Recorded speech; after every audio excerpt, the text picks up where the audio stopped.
second nomination is the Ping G430 Max 10K for just being a total unicorn of a driver that defied. So, you've spelt that wrong in the notes deliberately. I did it on purpose. Try and leave a word in. You're like Ron Burgundy. Don't just read everything that's on the auto cue. You should engage your brain. I've been tucked up there.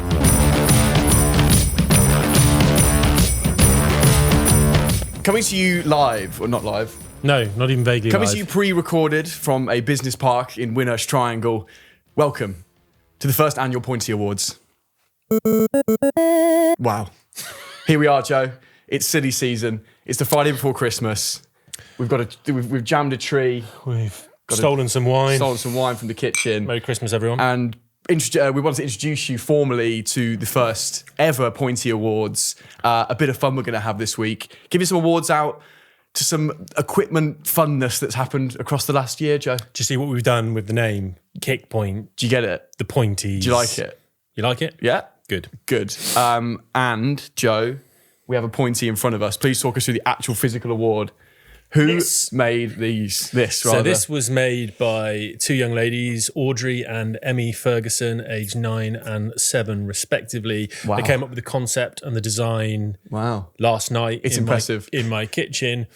And this is going to soon be the most coveted award in the entire golf industry. Absolutely. Thank you, girls. Really appreciate that. Yeah, this is a pretty big moment for Kick Point. And to be the first ever annual Pointies, it's very exciting. So, Joe, 8 awards going out. So 8, is it? 8. We've come up with them all and given them the winners. Blimey. It's a bit of fun. I will stress, if you want some serious equipment awards, the Golf Monthly Editor's Choice Awards come out in May. That's some serious stuff. This though is what people are really fighting for. How dare you? I've thought long and hard about these. How dare you? So welcome along. If you're watching us on YouTube, you can see the state we're in. There is wine on set in a brown bag. We've shoved half a Christmas tree in our normal vessel tour bag. Stolen from reception. And Joe, we've come dressed the same. Yes. We have bow ties on. This is our version of Kick Point tuxedos to just raise the prestige for what is an exciting inaugural event. Very exciting time. So if you're listening to us, I hope the scene has been set in your mind. If you're watching, hello and thank you. We haven't spoken about this. Do we run down the categories now so people know what's to come? That's a great idea, Joe. Let's do that. Can I do that? Go on, do it. Do it all like formal like. The categories in the first annual Pointy Awards are Best What's in the Bag. We've got Best Equipment Change of the Year. We have got... Keep scrolling, son. It's down there somewhere. I've not labelled them on my bit. You take over. You absolute state. You take them over. Most disruptive / innovative release. Yes. Most popular non-contracted club equipment award. Ooh. Club equipment? Could refine Club that. / equipment. We'll refine that for next year. Yep. Most inventive off-the-course use of a golf-specific product. Oh. The Bryson DeChambeau most surprising equipment change. Best costume design. And a Rising Star Award to finish us off, Joe. That's the lineup for this afternoon. I'm excited. Let's go. Go on. Shall I do the first one? Let's just do it, Anne. Go on. Straight into it. That wine's lovely. So, isn't it? It hits the spot, doesn't it? So we've done a lot of What's in the Bags this year in person. We've done retros. We've done all sorts. So we wanted to pick out some of our favourites. So, hang on. Let me get to the right page. Do you want to just, are you all right? No, I made some separate notes. Bear with us, caller. I made some separate notes. Let me just get this up. Would you like me to do this one and you can just read out the award that's in front of us? No, keep going. Keep going. Stick with me. Keep going. Because your name's popped up in the Google Doc now. You're here. Phil, the Pointy. So Best What's in the Bag. The nominations are Xander Schauffele for his raw finish irons, his mixture of round and ribbed grips, and his sexy custom red putter. Nelly Corder for her willingness to blend every single shaft profile that Fujikura offer at the top end of her bag. Richard Blandy Bland for giving us an hour and 10 minutes when we promised him it would only take 15, and for showing us how he puts his grips on against a wall. Sir Nick Faldo for one of the most iconic and classy Masters winning bags of all time. Patrick Reed for being receptive to the driving range ambush that I gave him at Live and being one of the biggest equipment geeks we've had on the show. Bubba Watson for describing hot melt as goop, not knowing what MOI is in a putter and having the most outrageous grip setup in golf. And finally, Ian Poulter for starting off somewhat surly but melting once he realised he was in a serious equipment discussion and for applying his own wear mark to his 3-wood, 5-wood and for turning what could have been in a very dull clip about grip taper into a viral sensation for us. Whew, that's a heavily contested category. Probably the heaviest of the lot, actually. But we had some great What's in the Bags this year, in person and done by yourself. And Joe? I think it's, just by the way, I think this has gone really well so far. Yeah, same. Absolutely. I'm glad we did this. I'll put it out of the envelope we've made. Again, for those listening, we've really put our heart and soul into this. So Joe, the winner of the best WITB is... This is for so 2024. Cool. It's cool, isn't it? Oh, open it the wrong way around. Richard Bland. Blandy. Applause. Applause, everyone. There'll be some applause, hopefully. There might be some applause. Had to be Joe. Had to be Richard Bland. He was our first ever guest on the pod, and like we said in the nomination, gave us so much time when I think he was picking up a new car for his wife, and he was just like, lads, I've only got 15. And he then just spent another going, hour with us. He was brilliant. A joy to work with. So it was at the Wisley, wasn't it? We met him at his home club at the Wisley. Came about last minute. We weren't even going to do that. Do you remember how this came about? You had a monthly meets with him for your series of just chatting. Chatting. That's what it's called.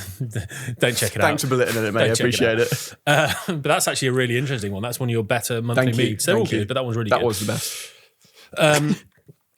But I said to Dan when we were filming here, and you were going the next day, weren't you? And I said, why don't we just tap him up, see if he wants to do an in-person What's in the... This was right at the inception of Kickpoint. So you dropped him a message. He said, yeah, go on then. Brought his clubs along, didn't we? I changed my plans, booked a hotel, stayed over. I had to go and buy some golf clothes. Because you had no golf clothes on you? Wouldn't have been let in the Wisley. And there we go. So he had a stinking cold. Yes. What else happened? He just flown back from winning the blinking senior PGA Championship. Within like 48 hours we got him, correct. didn't we? Yeah. We stole lunch from him because the Wisley doesn't take cards. Sorry so about that, Richard. Richard. To put it on someone's tab. I think he can go. Sorry, Blandy, you were pretty flush at that point, so I think we were absolutely fine. And other notes from me, just such an old school equipment geek. His grips, he would do his own grips because he doesn't trust anyone else to do them against a wall in a garage, doesn't want them stretched. He even played with an upside down rib for a while. What else? He's got his old school stockpiling of Mitsubishi Ahina shafts. Yeah. Because that's the only shaft he likes. Real nice mix of brands in there. Oh, there was leather in there. There was a million different brands. Took us down memory lane with a few bits as well. The story about Pat Perez and the lab putter. This is actually just a plug for that episode. So go back in your podcast platforms and go. If you haven't, it's a really good listen. If you're an equipment person, which you probably are listening I'd to hope so if you listen to this mess right now. This show...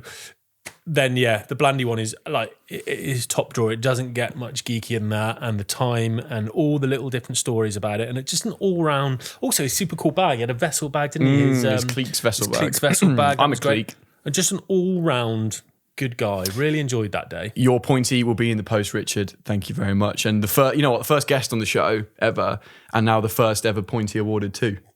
So what a time to be Richard Bland. Pretty big moment. Probably the two best bits of his year. Can't really think he didn't do much else. Not much else I can think of. Next then, Joe, the award for the best equipment change. So this is the nominees basically have switched equipment at some point in the year, somewhat drastically, and had relative medium to short-term success with it. Rolls off the tongue, doesn't it? Nice and easy. That. And the nominees are Dan Bradbury, for initially finishing 152nd out of 156th in strokes gained putting at the Open, and then switching into the PLD Oslo broomstick putter and winning the French Open. In doing so, he made 19 birdies and 4 eagles and finished 11th for strokes gained putting. That's a big leap. That's a good change. Big leap and a good change mid-season there for Dan Bradbury. Dan? He's up against Scotty Scheffler, who switched the Spider Tour X putter. He's been nominated for improving his putts per round from 28.9 to 27.6, and dropping his 3-putt percentage from 4.07 to 1.56. They feel like big numbers at that level of the game, Joe. Huge numbers. And lastly, guess who it is again? It's Richard Bland. Congratulations, Blandy, your second nomination for putting 3 new clubs in the bank. In the bank. Oh, God. He had this 2 sips of wine has not been good for you, Dan. 3 new clubs in the bag the week of his first senior major victory, and bagging. And let me finish the nomination, Joseph. This could be the end of us of Kickpoint. His first senior major victory, and to bag another major and Team Live win in the same year, which ironically left him going to the bank to put a lot of money in it from his victories, is what I was going to say. It wouldn't have been worth interrupting me. Absolutely not. Would you like to announce the winner? The winner of the 2024 Pointy Award for Best Equipment Change is... Take your time. It's Scotty Scheffler for the putter change. Well done, Scotty. Congratulations. Another accolade to add to your list from this year. Another one, Joe, that when we were sat doing this the other day, felt like an easy pick for us.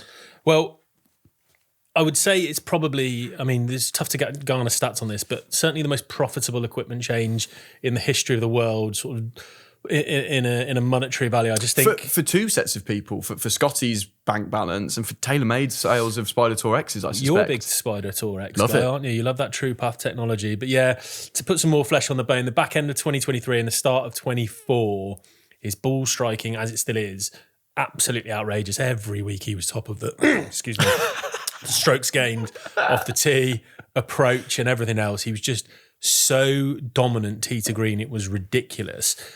But in 2023, for example, he ranked 162nd on tour strokes gained in putting, losing 0.341 shots around. So best part of half a shot around. He's given a head start to the field there. Riviera at the start of 2024, the Riv event, he ranked 68th out of 70 strokes gained putting through 2 rounds. And I think that was the point where it all got a bit sort of rock bottom. So it was quite sensitive for him at the time. He kept trying to deny it, saying it was a media narrative. I'll read this quote. So he said, I think, should I do it in his accent? No, probably for the best. Absolutely not. I think that most of what has to happen is something has to be created into a story. And for a while, it didn't really seem like there was much of a story behind the way I play golf, said Scheffler at the Open last summer. But I think I had back-to-back tournaments that I could have won where I putted poorly, and all of a sudden it became this thing where, like, I'll watch highlights of my round, and even the announcers, anytime you step over the putt, is like, well, it's the part of the game he struggles with. It's just one of those deals where I don't pay attention to it. Well, I think he did. He tried a few different things first. He tried another version of the Spider. He tried a thicker Superstroke grip. He went to that Logan Olsen putter for a while. Do you remember? But he also was the Spider he tried initially the one with the milled face because he didn't want the insert, did he? Initially, yeah. So it had a fully milled face, didn't little proto, and then he finally switched into the Spider Tour X L neck. And in my notes here it says Bob's your uncle, which who's Bob? What's he got to do? For our US audience means that did the trick. So he rebounded to, it wasn't still incredible putting. He's got into the top 70 in strokes gained in 2024, but instead of losing 0.3 of a shot or 0.3.5 of a shot, he gained 0.05 of a shot, which at that level, as you mount it up over 4 rounds in the course of a season, it doesn't sound much, but when you're operating at the quality of his long game, he doesn't have to putt well. If he putted well, it would just be who's playing for second every single week because of the consistency and the quality of his long game. So just for that reason, getting him kind of 100 places up the putting rankings, got those incredible amount of wins, his majors, the players. I just think it's a no-brainer for that equipment change, isn't it? Yeah, and it's so rare you see one so prevalently for such a top player work that quickly and work as it has. How's your bow tie doing, man? A bit. Also, I think I've misread the tone of the Pointies here because I've got some actual specs of his putter if we want that. Is this the vibe? Yeah, go on. So it's probably is the vibe. So it's quite a long putter, 35.5 inches long, which, as most of you will know, when you go and pick a putter up at the pro shop, generally about 34 inches, so nearly a couple of inches longer than that. 3 degrees of loft, fairly standard, and 72 lie angle, which is a little bit more upright than normal. So that's some actual factual, sensible information for you. Yes, so you will go away with at least one thing from this episode, hopefully, and it's that. So well done, Scotty. Your Pointy is in the post. Can your girls make 7 more of these? Yeah, sure. Yeah, I'll give them a buzz. And can they make sure they're exactly the same as well? Yeah, no problem. That's all right, isn't it? 7 and 9. Yeah, 7 and 9. Yeah, that's a great age. The great age. Take them out of school. Yeah, that'd be fun. They don't need to. This is the career now. Well done, Scotty, on the way. So, Joe, you'll be reading out the nominees for the next award, which is the most disruptive/innovative equipment release of 2024. So, the nominations are the Garmin R50 Approach for being the first product to ever combine the capabilities of a launch monitor with that of a home simulator, and for having a very elusive PR team who haven't yet given us one to have a go with. So, there's a little hurry up for you. We'd love to test it. It looks fantastic. We've seen lots of other reviews. I want to have a go. Really want to have a go because it looks brilliant. Please help us out. The second nomination is the Ping G430 Max 10K for just being a total unicorn of a driver that defied. You've spelt that wrong in the notes deliberately. I did it on purpose. Try and leave a word in. You're like Ron Burgundy. Don't just read everything that's on the auto cue. You should engage your brain. I've been tucked up there. That defied previous expectations of what a high MOI driver could be. Ping are going to sue us. The Cobra Limit 3D irons for having the gumption. I'm so worried about what you've written here now. To become the first consumer available 3D printed iron and subsequently winning on tour. Lab Golf, swear jar, for making an entire industry recalibrate the way they think about and design their putters.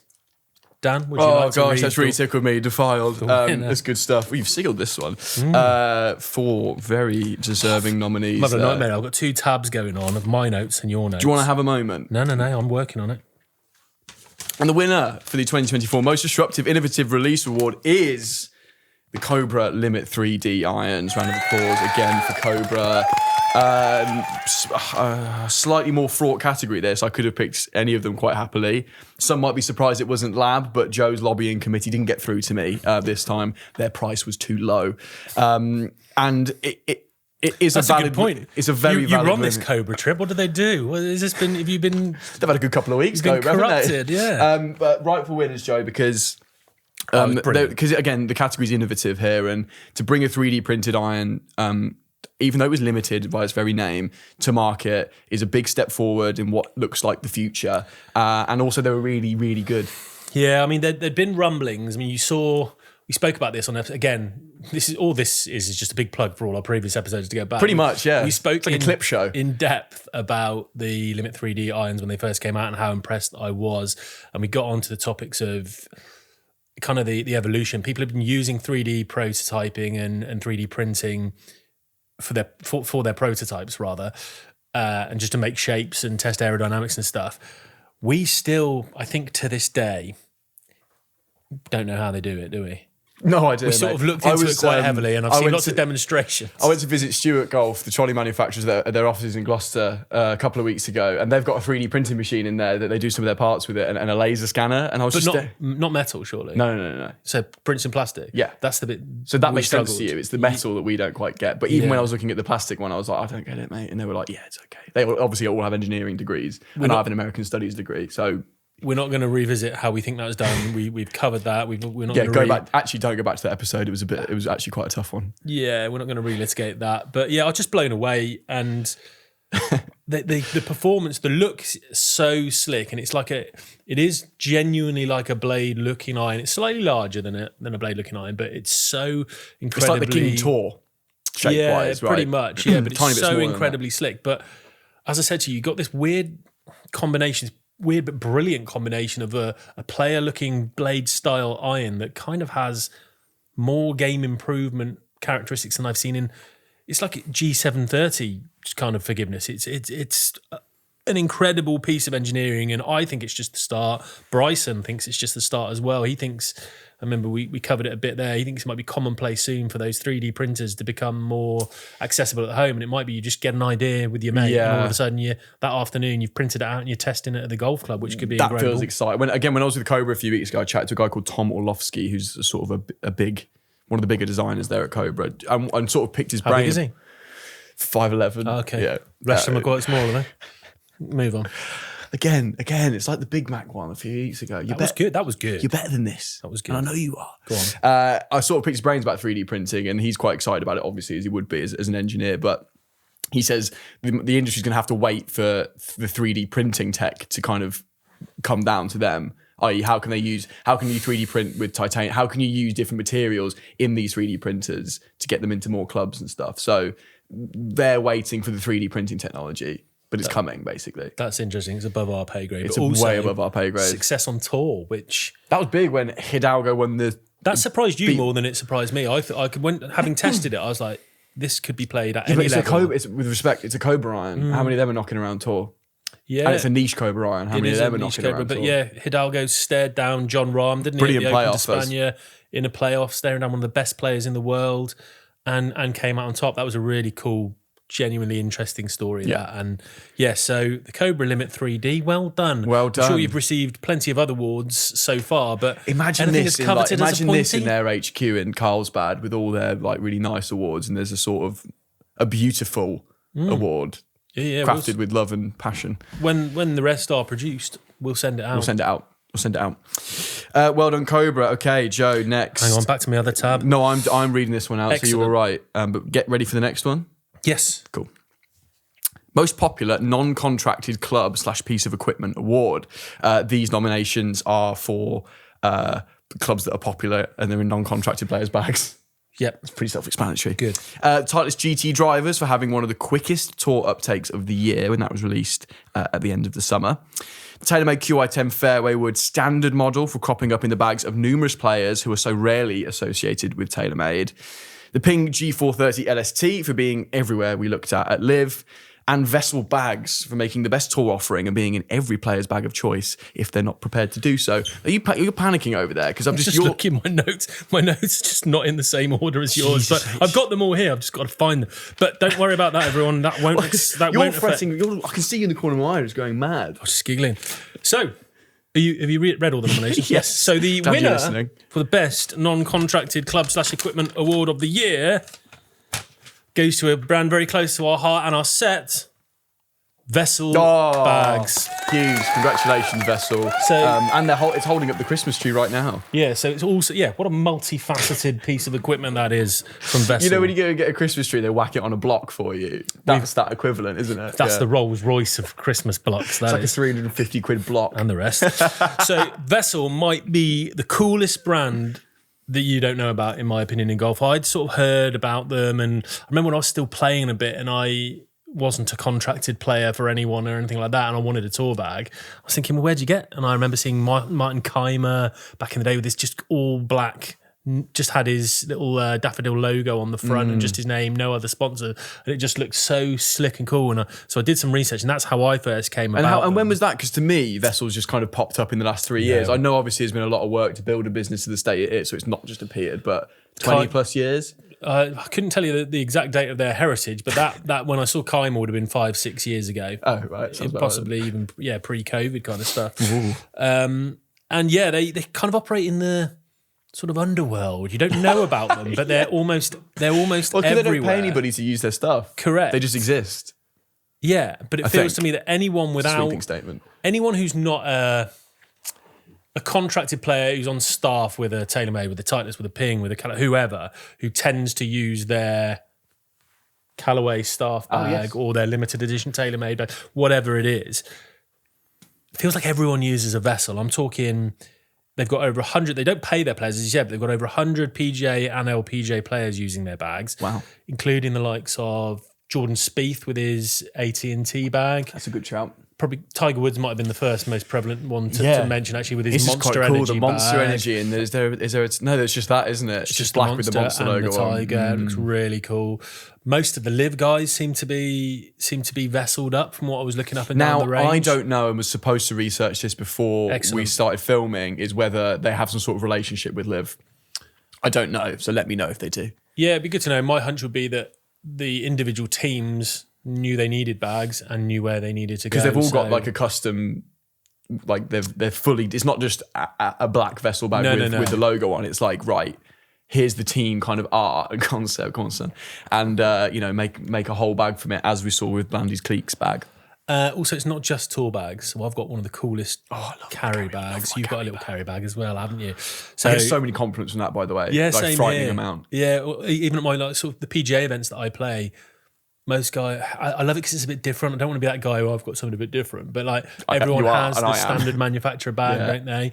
And that turns up and everyone's like, oh, cool, that's slit. So yeah, I get a lot of compliments on that. It's just, they're a real, can you drop other names in? Rolls Royce company, aren't they? They are the tippy toppy. They are, well done, Vessel. I think you've done a really good job. You make incredibly premium products. Stop looking at me, Dan. Really premium products, best of the best. And a very worthy winner absolutely. of a Pointy Award. And again, this will be winging its way to your HQ. Wherever that is. That we love be. Vessel bags, so well done. And do shout out the QI10 Fairway, which is obviously everywhere as well.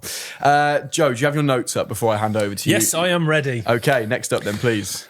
This is a special award that we've created, which we've done for all of them, actually. Well, they're all special and we've created them all, so. Yeah, so strike that from the record. But this award is for the most innovative off-the-course use of a golf-specific product award. Now, this is cool because every golf nerd out there, you'll be watching, you'll be listening, you're using some stuff off the course. So, though we have some really cool nominations here, do let us know what yours would be. kickpointpodcast@futurenet.com. Get down in the comments on YouTube or on your podcast platform because there's going to be loads. I know it. But interesting to note that this will run. This award ceremony is going to be here every year now. So if you've got an early nomination for yourself or one of your friends who uses one of their pieces of golf equipment in a somewhat humorous way, of course, just randomly. Oh, why is that there? Yeah, let us know. We'll store that. Here's what we've come up with though, Joe. So the nomination number 1, Dave Parker (brackets Dan's dad). Hi, Dad. For using a Callaway Warbird golf ball to massage his feet after he tore his calf muscle playing pickleball. And so he tore his calf muscle playing pickleball as a man in his 60s will, and also had a bit of plantar fasciitis. So it's really, really good for if you roll a hard golf ball on your foot. I don't know why, but I just in the little. Hold fire, Dan. We're only putting flesh on the bone if these people win. Sorry. Next. I just had to contextualise that. Well, maybe if Dave wins, you get to contextualise it then. Just calm yourself. Second nomination, Mr. Joe Ferguson. He's nominated himself. For using a tailor-made TP leather glove to consistently clean the interior windscreen of his car from condensation on cold days instead of a leather chamois. Howard Boylan, Golf Monthly videographer, for using a Bushnell V5 shift laser to work out the length of the check-in queue at Funchal Airport in Madeira. And final nomination, Mr. Dan Parker, for using a pair of Adidas Code Chaos 22 golf shoes to play cricket in for an entire year for Knoll Village Cricket Club. Dan, Can we have the winner, please? The winner. This is a big one. This is one of the big ones. This is like, best actor or best actress. This is kind of one of the biggies, I think. The winner for the most inventive off-the-course use of a golf-specific product award is Dave Parker. Congratulations, Dad. That's big, Dave. Pretty big moment for you. When I first saw this in a little room we got downstairs where he watches the telly, there was just a golf ball on the radiator on the top of the radiator. I was like, the hell is that for? I think he'd been practicing his putting or something like that, and he's just been rolling his foot on it. And a Warbird's are obviously quite a hard ball, so you want it the harder the better for your plantar fasciitis. You think he'd notice a difference in compression? Would you? I think he would. If he went super soft on there, you basically crush it. Yeah, it's a good point. He's picked a good ball there, hasn't he? So yes, congratulations, Dad. It was very amusing and sort of set off the start of this award. But a quick shout out to Howard, our cameraman, when we were coming back from Madeira. It was a really long queue, and he just pinged it. It had been a long week, and Howard wanted to know approximately how long we'd be waiting. So obviously lasered the length of the queue. Don't know how he equated that to what time it would take to get from because there was no precedent set. What is a 50-yard queue? Exactly, but it was worth doing. So good use of a laser. I think you use that elsewhere. Joe, come on, you're better than using a nice TP glove. Is it good though? Because it's leather. You just like it's an older one. I didn't waste a new one, but brand new out the packet. Yeah, I test golf clubs for a living. I'm just using gloves for everything. Yeah, no. The thing you get a leather chamois and you got to scrunch it up. You got to get this thing is. Oh, it's on your hand. Obviously. Yeah. Sorry, I thought you were like using it like that. No. It goes on, Velcro on. Literally fits like a glove. And clears that condensation like it's some of the best Cabretta leather you can get. I think. Yeah. I think there's a market for an actual glove windscreen clear. So have you googled that? Is there one? No. A little cheeky little Bunsen burner there on the side. Tailor-made. And those Adidas Code Chaos shoes guided me through a great season of cricket. Didn't have a great season with the bat, but I'm not going to blame that on the shoes, am I? Let's move on.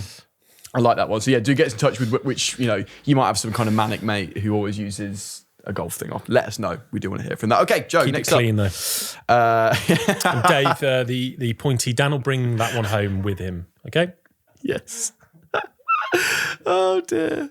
Okay, next up, Joe, the Bryson DeChambeau Award for the most surprising equipment change. And the nominees are Bryson DeChambeau for switching into a... What?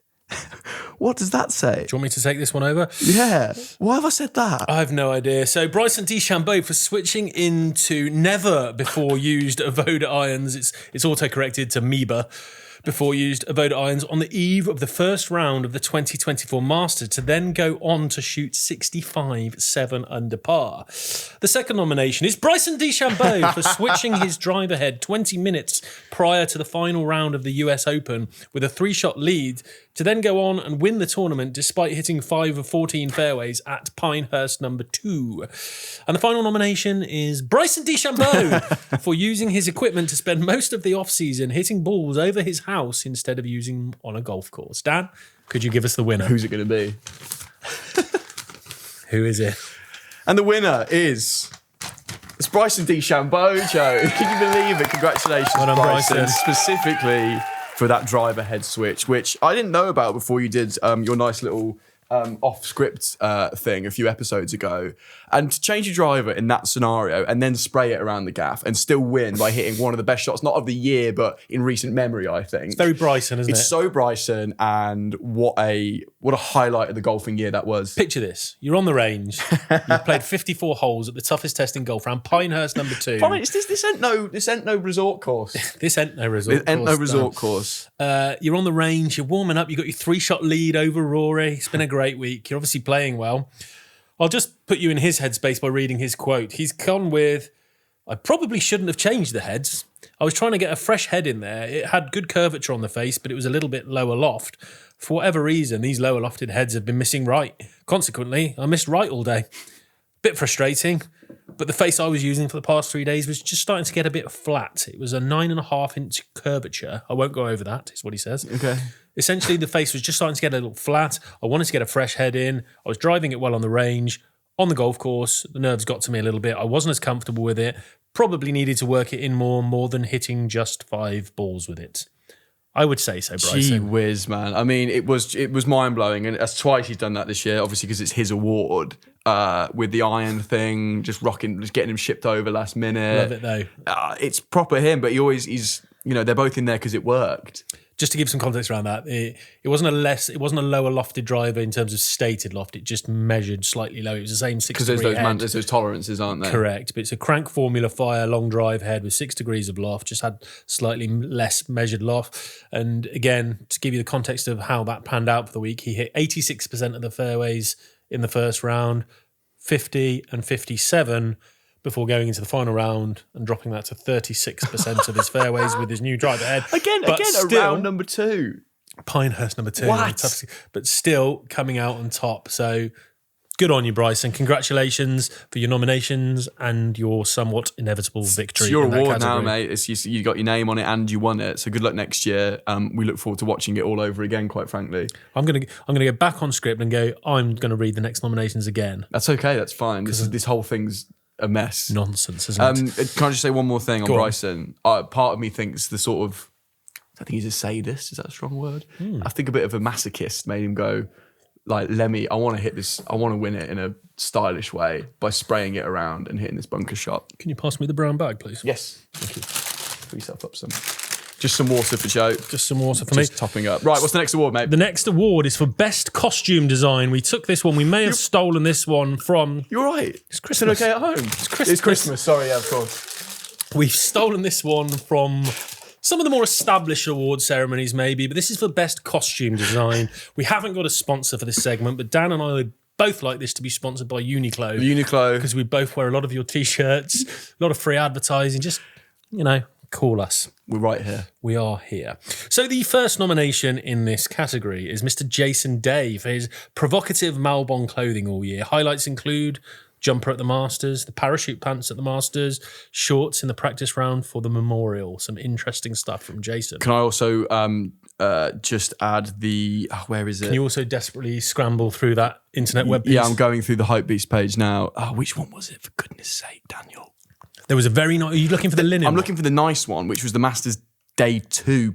That is a lovely which fit. was green with Malbon on it. You've just created more work for yourself now because that's going to have to go up on the screen so people can see it. There it is. Second nomination, Adam Scott, for just simply being the best looking man on tour and in some of the best clothing fits you ever see. Uniqlo. Hello. Ludwig Aberg, or Aubert, sorry. Aubert, that's his name. It's not or, is it? It's just that's how you pronounce his name. Correct. That's fine. For being a big handsome boy and making Adidas's latest gear I'm not saying look peng. You just did. Look great. You just did. Oh, good So, Lord. congratulations. Get that pint of wine down, your son. Victor Hovland for wearing whatever Jalen Berg gives him without ever questioning it, and despite occasionally looking like he's dressed as an azalea. My grammar's terrible, isn't it? Pretty poor, yeah. My final nomination is Justin Rose and Billy Horschel for being 40-something men like myself who shamelessly pulled off the backwards cap look at the Open during a troon deluge. We'll bring all of these up for those watching because you do need to see these so you can really get a feel for the award, man, you know? Again, this is an important one.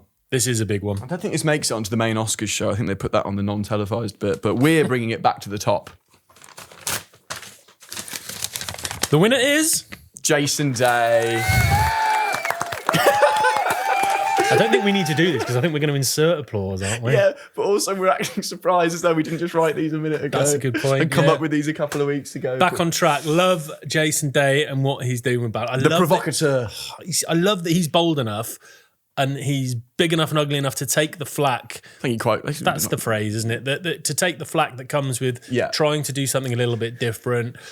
Some people would shrink that and just bottle out and go down the more conservative route. He's embraced everything Malbon have thrown at him. I recently interviewed Stephen Malbon because I love the Malbon. I'm wearing Malbon trousers right now. In fact, I love the Malbon gear. Stephen. Love the Malbon gear. And Stephen Malbon's one of the coolest guys I've ever spoken to as well. And he was just big into... His whole message is... The whole grow the game thing always sounds a bit cliche, doesn't it? But he... From a more personal experience, didn't like, he loved his golf, but was almost ashamed of what he had to wear at times. And he didn't want to go from the golf course and then go meet his friends in a bar and have to change out of his neat chinos and little polo shirt. So he wanted a bit more crossover. He's a cool guy. He's a maverick, isn't he? So he's got this Californian, right? Californian crossover. Well, lives there now. I don't know if he's Californian. Don't know. However... Yeah, I love it. I love the crossover pieces. I wrote a piece very early in the year during the Masters. Actually, I wrote literally in my bed during the Masters about the reaction to Jason Day's fits at the Masters. The Sky Sports crew I thought were turning their nose over the up slightly, top and mocking. And I just thought, fine, if you don't like it, that's cool. Like I don't like a lot of other stuff. I don't like some of the stuff they wear. I don't like some of the stuff, but just let people be. And I felt the message of going out their way to ridicule some of the looks and the outfits. Not once, not just throughout the broadcast. I thought it was dull. I thought it did a disservice to opening the game up to people. I thought if people look at that, see Jason Day, that's the kind of stuff I like to wear. And then in the same breath, they're hearing people just relentlessly mocking it. They might think, perhaps I won't get into golf actually because I don't want to be mocked. So I didn't like that. What did you think about, excuse me, that 3-month... That smells. What do you think about that 313 jumper he was wearing that a green jacket politely told him to take off on day the vest, the white vest with a massive Malbon Golf Championship. 313 Malbon on it or something. The one that he had to take off because it had numbers or something that the green jackets didn't like. I think, as Stephen Malbon himself said, you've still got to respect your surroundings, right? If people have rules on dress codes, that's their prerogative. And if you don't like those rules, you just don't have to go to the place. So I'm fine with people having their dress codes. I think the dress codes need to adapt over time. You still get into too many clubs. I think we've covered this before. You see that weird laminated sheet in the urinal with the half and half man saying can wear, cannot wear. Awful scenes. Just awful scenes. God, it's 2024. That one's horrendous. So you see we should have nominated him. That man? Yeah, just the little cartoon man. He should have had a little nod. We'll pop him up now if we can find him. Put a pin in for next year. Because we could do with creating more work. Because he's dressed, actually, if you think about it, he's dressed like a maniac. Because half of him's inappropriate wear and half of him's inappropriate wear. So what he's done, he's gone through his whole wardrobe, chop it in half, whack that on and go and play golf. Of course I don't want to dress like that. It's a misleading graphic. It's absolute lunacy when you think about it. But yeah, so all in all, love what Malbon are doing. Love that Jason Day's bold enough to wear it, pull it off and take the flak for his it. bank balance hasn't been too hard. And to be fair, that was a lot of the reaction I got. I don't want to be a skeptic, but you know, he is paid to do it. But I would also, to caveat that, I would also say he probably had an awful lot of other offers from clothing. He was with Nike before, for example. I'm sure that wasn't £5 a week contract. So these these things, he's got options, but he chose that. Yeah. Got a lot of respect for a man who's willing to do something a little bit different. Good on you, Jason. Just need to get in touch. Could you read out the email address? Kickpointpodcast@futurenet.com. Jason, drop us a line with your address. It's coming. In the I think he lives in Ohio now. Yeah. He's got a massive golf barn, hasn't he? It's really cool, isn't it? That'll look great in your golf barn, mate. So, in fact, there were a couple of holes in his trophy cabinet. He did a show around of that. Really? There's a couple of gaps. Jason. we love it. Okay, congratulations, Jason. Joe, we're on to our final award of the evening. What fun this has been, hey? Hasn't it just? And it's a nice look forward, actually, finishing on the Rising Star Award to 2025 and what we might be talking about in the future. So, the nominees of the Rising Star Award are Square Golf for making one of the most affordable, accurate, and quickest launch monitors in the game. Shorty's Golf for providing cool-looking, fun, bespoke junior options to Joe's children and other children across the world, of course. But Joe's kids do have a set each as well, which is fun. I believe they've sold more than 2. Yeah, I hope so for their sake. Reflow for making high-quality, fully recycled apparel that can then be recycled again. We like that sort of stuff. Bose Iron Factory for making some of the coolest. Cool's a good word, isn't it? Most highly crafted Japanese irons in the game, and for giving Joe a zero iron that you could shave your neck with. Sunday Golf for making the damn cutest little bag you've ever seen, Joe. That little almond boy that I've got at home somewhere. And Edison Wedges for providing a viable option in the short game for people who want a bit of extra forgiveness. Can we put a little, just as it's the last award and we've got a little bit of time, can you just have a bit of time to put a bit more flesh on those nominations just for this one? What, do you want to read the winner out? Oh, that's before we announce. Okay, yeah, let's tease it up. So we'll start with Square Golf. Now, this doesn't work, does it? Let's read it out first. Yeah. We've just been running through the format perfectly well. And Joe's gone, let's mess it up because it's the end. Who's the winner? The winner of the Rising Star Pointy for 2024, it's Square Golf. And that's why. And that's why. It would have been difficult to put flesh on the bone because then I'd have had to do it again. I understand. Would you like to put flesh on the bone now? I would. Square Golf. This is going to have to be a me production, this one, isn't it? Because you haven't actually used it. I don't have the space, unfortunately, but it's not to deny its ability as a launch monitor. I think it might be the opening of a floodgate. For £699, I've tested it twice now, and I am blown away. Okay, why? Quite often when you go down the price scale on launch monitors and tech like that, you sacrifice something here and there, whether it's the accuracy of the data, whether it's the speed, whether it's the setup, whether there's a few facets that go together to make this a seamless experience. From what I can see so far, you're not sacrificing anything. And one of the most impressive things to me is the zero time delay. There's a few launch monitors you'll hit into the screen. You could make a cup of tea. But even a couple of seconds is weird, isn't it? You're like, hold on. I just want to see where that ball's going. Yeah. It changes the experience from when you hit the Square Golf, it hits the screen and it's flying straight away. It's as if you've hit the ball through the screen and it's gone. So it genuinely feels like you're hitting balls outside because it just goes and flies like that. And it can go outside as well. It's not an indoor-only monitor. You can take it outside as a launch monitor. You can have it inside with a gaming laptop and a net and a screen. You don't even need a gaming laptop. That's the other thing. You can do it on your phone. That's kind of huge. You can do it on your iPad, so you don't need to spend money on a big PC gaming spec'd up laptop to do it either. So how are you casting if you've got an iPad on? How do you cast onto the available. projector? There's Apple TV. There's screencasting. There's other stuff you can do. So you could have launch, because I really haven't used this or seen it. Launch monitor and your iPad set up there, screen that way. Your iPad's casting onto the projector somehow, or whatever. It's doable. Wow. Basically, is what I'm saying. So you don't need necessarily the PC to go with it. The range graphics are exceptional. The data's really good. I've not directly compared it yet to a GC Quad or a TrackMan or anything like that. But I will do. But I know my numbers. I play enough golf to know when I've hit a spinnier drive, when I've caught one out the neck, when I see, and everything I think I'm seeing, and I could call out my numbers to within 2 or 3 yards. I think still with my irons. Big shout out there, big flex there. It's usually 7 stuffed. Topped. But yeah, I know those numbers, so I think it's really good. It's got high-speed 3D camera. It's got both club and ball data. It's ridiculously easy to set up. The course experience is brilliant. It's got 10 different courses straight out of the box there. 10 Not like real courses. yeah, but it's fine. Like Wii Sports. Yeah, exactly. That's kind of listening, stuff. actually, but I know what you mean. You can get into the detail. You can set the green speeds you want. You can pick your Can tees. you putt on it? Yeah. The putting is Really? excellent. The putting is brilliant. There's actually a practice putting green setting as well, where you can just set up the green. It shows you the grid and the breaks and stuff.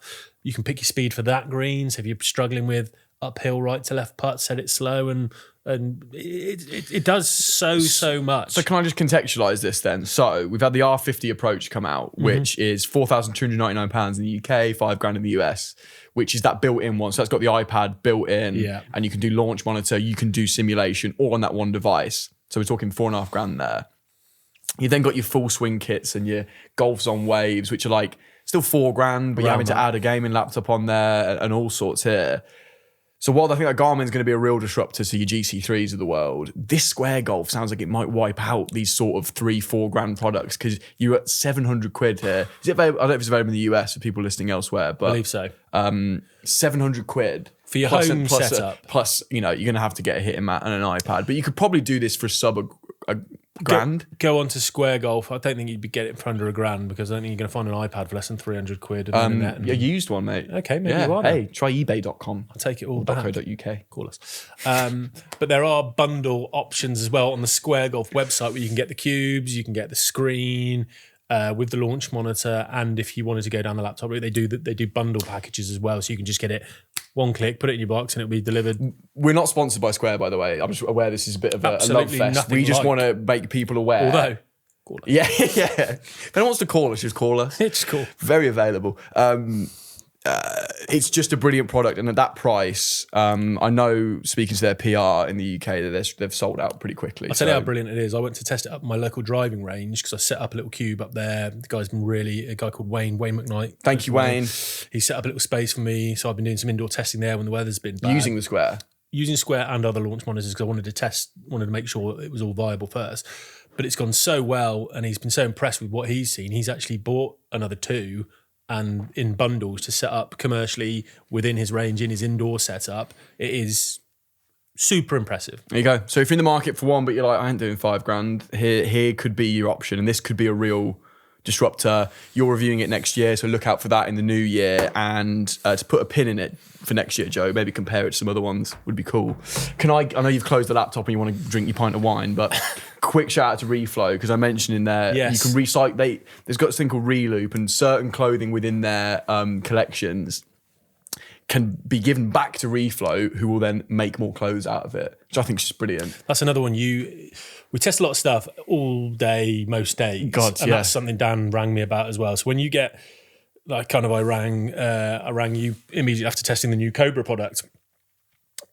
It's a good indication that you're impressed by something, isn't it? By it. It's a genuine difference, and sustainability is a bit of a tough sell because you've got all these massive companies, yes, doing their best, but ultimately they're making 100% recycled clothing, but where's that going to go afterward? Landfill is full of cotton and clothing that is never going to go away. So the idea that clothing can just, when you're done with it, I'm not saying you will be in the near future, but 3 or 4 years down the line, I'm done with that. Away it can go again. That's the only golf apparel brand doing that, and they make some nice stuff. So second place for you. We're not doing that. Never been a second place. And that, Joe, and fair listener and viewer, was the first annual Pointies. Normally at this point we'd say we'd love to hear your feedback. I think maybe on this one we were just sort of workshopping as we were going. Feedback. Just. I had a few moments there where you were talking away, and I was just looking at you and what you're dressed like right now, and I did really well not to burst out laughing. We just sat here in tie-around bow ties in a studio in Winner's Triangle with half a Christmas tree coming out of a vessel bag, rammed in a vessel bag, drinking wine you found in the kitchen out of the Starbucks bag, and I just thought, what are we doing? On that note, before you wrap up, can you get your glass? Yes, I'd like to toast you and thank you. Thanks for what's been a brilliant first year. 6 months. 6 months. It's still our first year of Kick Point. It's been really fun doing it with you. I've enjoyed every minute. To you guys back there, you do a fantastic job. Yeah, really appreciate it. Round of applause for themselves. And for everyone for supporting us and listening, watching all the social clips. Because you watch them all and interact with them, our bosses keep allowing us to Do stuff wear like bow this. ties and drink wine while we do podcasts. I've not prepared a nice speech now, Joe. Should we just leave I it just on made that? that up. I haven't prepared it. I just made that That up. was I think it's lovely. really Thank nice. you. And yeah. cheers to you, sir, to 6 more months and many months more. To the Kickpoint listeners and viewers, Merry Christmas. We will be back on Friday, what would it be? The 27th. Don't get involved in scheduling. So it's the day after Boxing Day. You don't do that, and that's fine. The day after Boxing Day, we have got a special interview with Colin Montgomery. So something to enjoy in that really weird period between Christmas and New Year when nothing's happening. Sit down and listen to what Colin's got to say. We've not done it yet, so I can't tell you what's going to happen. Brilliant guy. Can't wait for that. Yeah, looking forward to that. So yes, Merry Christmas. We'll see you in a week's time. Thank you for putting up with this. Hope you enjoyed it. See you next week. Bye.